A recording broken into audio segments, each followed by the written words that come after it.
Good morning class 10th। अभी तक हम लोग ओम्स लॉ तक पढ़ लिए थे और लास्ट क्लास में हम लोगों ने कुछ न्यूमेरिकल्स भी किए थे। ठीक है, तो वहाँ पे एक चीज़ बस ओम्स लॉ में मैं छोड़ दिया था, उसको मैं भी कंप्लीट करूँगा। एंड वो चीज़ देखो, वो क्या है ना, ये बस आपके समझने के लिए बोर्ड एग्ज़ाम में देखते हैं, इस पर कुछ क्वेश्चन उतना आता नहीं है, बट फिर भी चलो देखते हैं। एक चीज़ होता है ग्राफिकल रिप्रेजेंटेशन। ठीक है,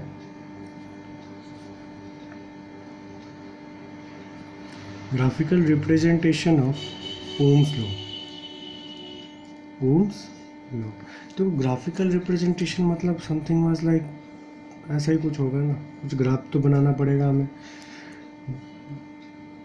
वी और आई का, और चेंज वी और आई का दोनों एक दूसरे के प्रोपोर्शनल है, इंडिपेंडेंट क्वांटिटी है। ठीक है, तो ये एक दूसरे पे डिपेंड करेगा।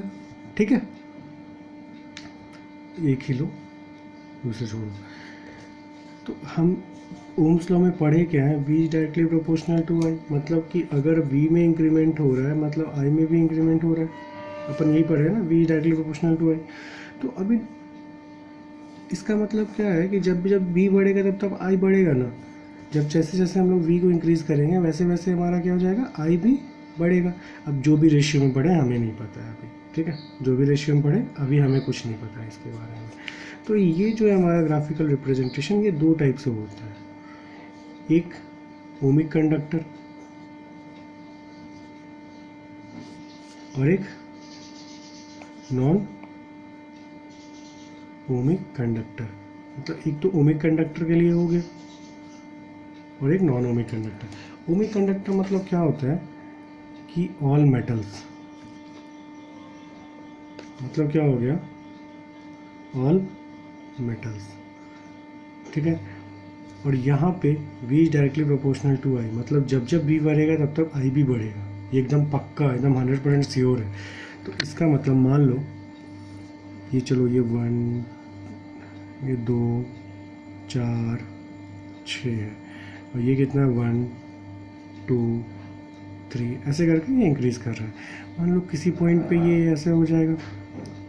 अभी जैसे देखो, अभी हमारा v का वैल्यू 1 है, i का वैल्यू 2 है, 4 है, 3 है, 6 है। तो सारे केस में अगर तुम देखो v अपॉन आई, तो यहाँ r का वैल्यू इस वाले केस में क्या आ रहा है 0.5, इस वाले केस में भी 0.5, इस वाले केस में भी 0.5, ऐसे करके हमारा आ रहा है।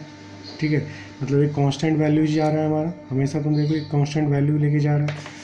तो देखो v अपॉन आई ग्राफ, तो ये क्या, एक ये पॉइंट हो गया, फिर एक ये हो जाएगा, और तो इसका मतलब क्या हो रहा है कि ये यूनिफॉर्मली तरीके से जा रहा है, कोई डेविएशंस नहीं। ठीक है, और हमारा नॉन ओमिक कंडक्टर में क्या हो जाता है, नॉन ओमिक कंडक्टर में इस वाले में क्या हो जाता है, इसके अंदर पता है क्या आते हैं, इसके अंदर आते हैं सेमी कंडक्टर।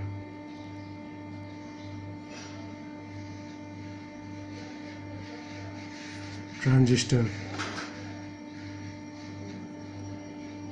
और इलेक्ट्रोलाइट। इलेक्ट्रोलाइट मतलब कि जो लिक्विड सॉल्यूशन, केमिकल सॉल्यूशन होते हैं जो इलेक्ट्रिसिटी को कंडक्ट करते हैं। ठीक है, सारे इलेक्ट्रोलाइट्स हो गए। तो ये सब क्या है ना भाई, यहाँ पे v और i का जो कभी कभी तो ये इसके प्रोपोर्शनलिटी में बढ़ता है, बट कभी कभी बढ़ता है, बट कभी कभी नहीं भी बढ़ता है। ठीक है, sometimes it shows the Ohm's law but sometimes it does not. ठीक है, तो अब इसके लिए हमें ग्राफ जैसे हम लोग बना रहे हैं, तो इसका यूनिफॉर्म ग्राफ नहीं बनता है। ठीक है, कभी कभी तो आपको क्या दिखेगा कि ये इंक्रीज़ कर रहा है, बट कभी कभी क्या दिखेगा, डिक्रीज़ कर रहा है। जैसे अगर हम इसमें बात करें तो ये देखो, अभी ये कॉन्स्टेंटली जा रहा है, कॉन्स्टेंटली जा रहा है। अभी ये फिर से सडनली से बहुत ज़्यादा इंक्रीज़ हो गया। ठीक है, और या नहीं तो ऐसे होगा कि पहले इंक्रीज़ करेगा उसके बाद फिर कॉन्स्टेंटली एक ही बात को फॉलो करने लगे, उसके बाद कोई इंक्रीमेंट ही नहीं दिखा है। ठीक है, करंट का वैल्यू हमारा बढ़ते जाएगा, बट वोल्टेज क्या है हमारा, वोल्टेज हमारा फिक्स्ड है। ठीक है, ये दो चीज़ होता है ओम्स लॉ में। ठीक है, ये दो चीज़ था। अभी देखो हम लोग उस दिन कुछ न्यूमेरिकल पढ़े थे, उसको आज क्लियर करेंगे और भी एक दो न्यूमेरिकल्स के बारे में हम लोग आज पढ़ेंगे, ठीक है। उस दिन में हमारा न्यूमेरिकल में था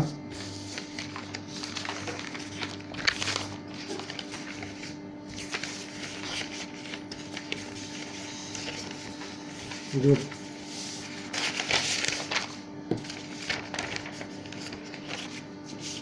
उस दिन हमने होमवर्क दिया था, आप लोग तो कंप्लीट किए हो नहीं, तो मैं ही बता दूं, निर्लज और बेहया इंसान हो तुम लोग, काम तो करना नहीं है। न्यूमेरिकल आया कि भागने लगते हो मैदान छोड़ के। कब तक भागोगे भाई? कभी ना कभी तो एक ही याद रखना, ज़िंदगी में जिस चीज़ से जितना भागोगे ना, वो चीज़ उतना ही पीछा करेगी। मैं इंग्लिश से हमेशा भागा, आज मेरा इंग्लिश ने पूरे अच्छे से मेरे को पकड़ के रखा है। नहीं, तुमको भागने ही नहीं देंगे, तो इसलिए ज़िंदगी में जिस चीज़ से जितना भागोगे ना, वो चीज़ उतना ही पीछा तुम्हारा करेगी। चलो, यहाँ क्या है, the resistance of 20 centimetre of nichrome wire is 6 ओम। मतलब कि दो केस है। फर्स्ट केस में क्या है, 20 सेंटीमीटर है, तो एल का वैल्यू क्या है, 20 ऑफ वायर इज 6 ओम। मतलब यहाँ पे अगर R1 की हम बात करेंगे तो वो कितना है, 6 ओम दिया हुआ है, ठीक है। Calculate if the length is, अभी L2 क्या हो जाएगा, ये L1 हो गया, L2 क्या हो जाएगा 70 सेंटीमीटर।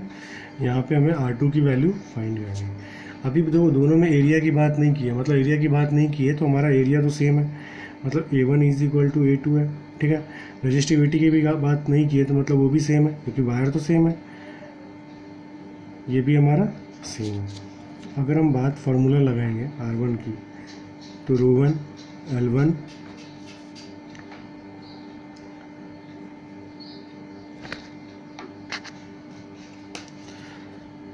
और A1, और इधर भी क्या हो जाएगा R2 में,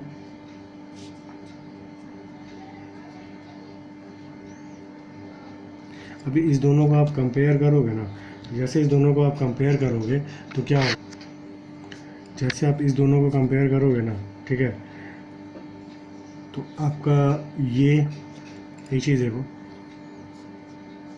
ये और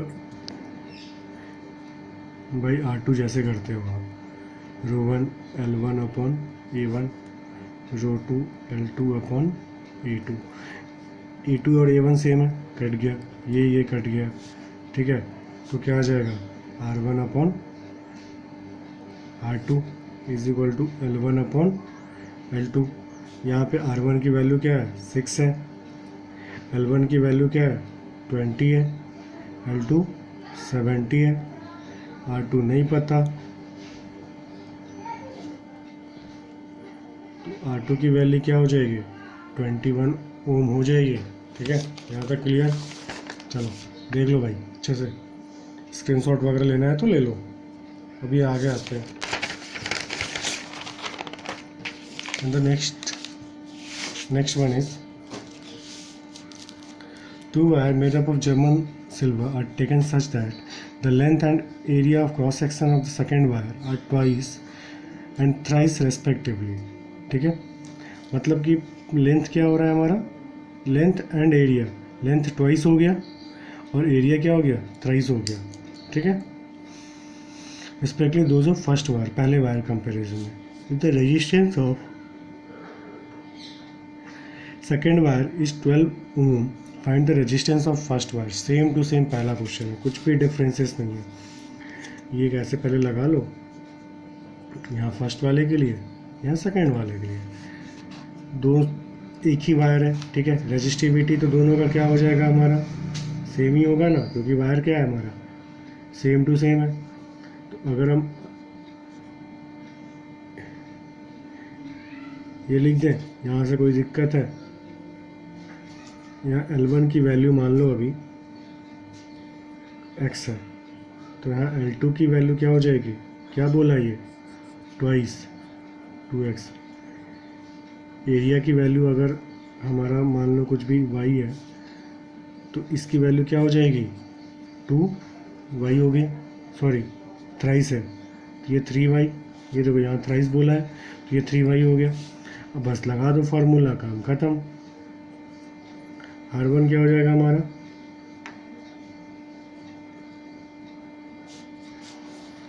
और R2 क्या हो जाएगा,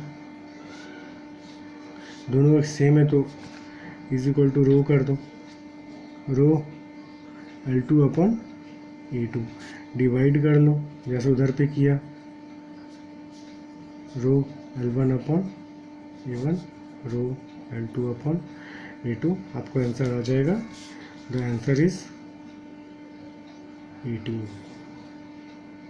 आप निकाल लेंगे।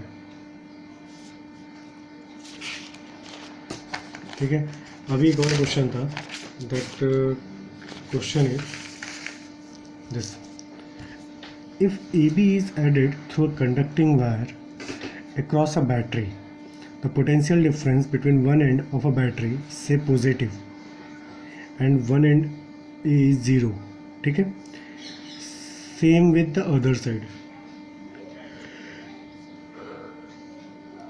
In spite of zero potential difference, a current of 2 ampere flow through a wire.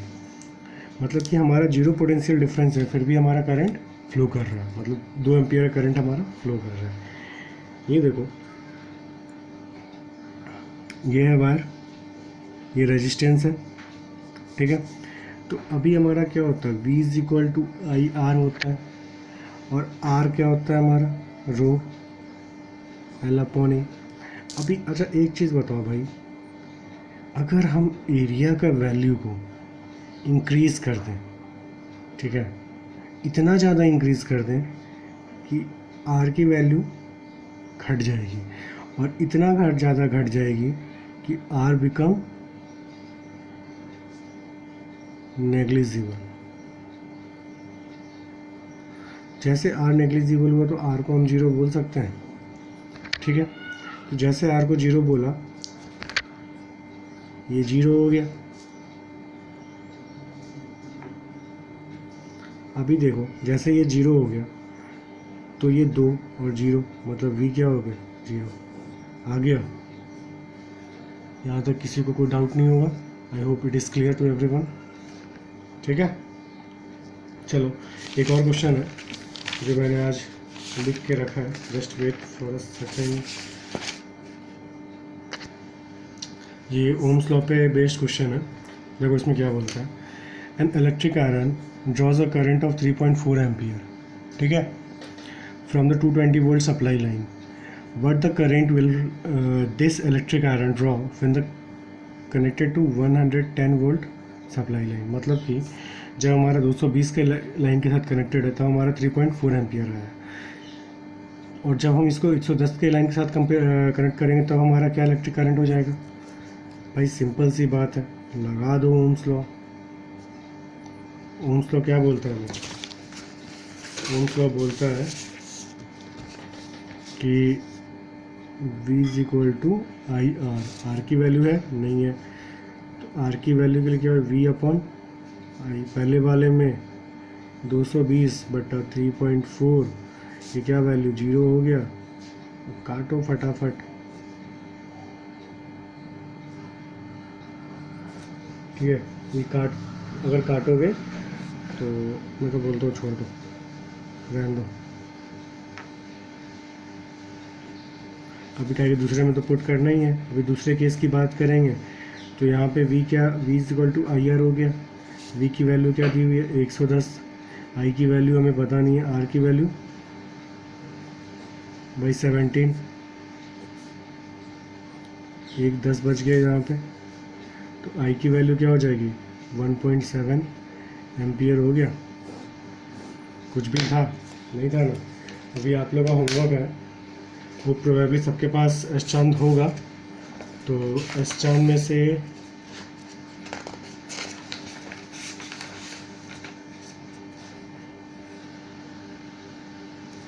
आपका होमवर्क है पेज 19,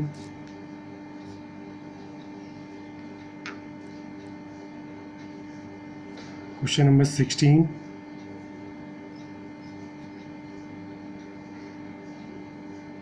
18,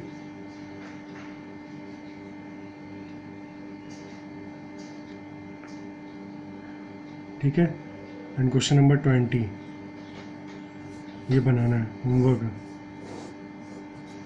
और आज शाम तक सबमिट कर देना है सबको। ठीक है, चलो bye, good bye, take care.